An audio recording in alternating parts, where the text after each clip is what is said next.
আসসালামু আলাইকুম, শুভ সকাল আপনাদের সবাইকে। আমি ঘুম থেকে উঠলাম, উঠে ফ্রেশ হতে গেলাম ওয়াশরুমে। এখন ফ্রেশ হলাম, ফ্রেশ হওয়া শেষ। এখন আমি ঘর ঝাড়ু দিব, ঘর ঝাড়ু দিয়ে আমি অফিসের জন্য রেডি হব। রেডি হয়ে গেলাম, তো এখন আমি ফ্রিজ থেকে খাবার নিব। খাবার নিয়ে আমি ব্যাগে নিয়ে এখন ঘর থেকে বের হলাম। ঘর থেকে বের হয়ে আমি এখন চলে যাচ্ছি আমার অফিসের উদ্দেশ্যে। রওনা দিলাম, গেটটা খুলে এখন রাস্তায় চলে আসছি। কেন এখন আমি রাস্তা থেকে মেন রোড যাব। মেন রোড আসলে গাড়ি ঘোড়া সাবধানে যাইতে হয়।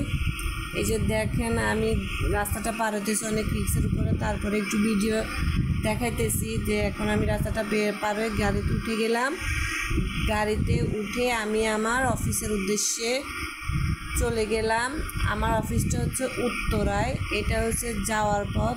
তো আমি এখন সামনে নামবো, নামার পর আর ভিডিও করব না, আবার বিকেলের ভিডিওটা করে আপনাদেরকে দিয়ে দিব। তো গাইস, এখন আমরা চলে আসতেছি। আমি আমার অফিস থেকে চলে আসছি। আমি আমার হাজব্যান্ডকে বললাম ওর সাইকেলটা নিয়ে আসতে, আমাকে একটু নিয়ে যাইতে। তো আপনারা সবাই আমার চ্যানেলটাকে একটু সাবস্ক্রাইব করে দিবেন, লাইক কমেন্ট শেয়ার করে দিবেন। আল্লাহ হাফেজ, আসসালামু আলাইকুম।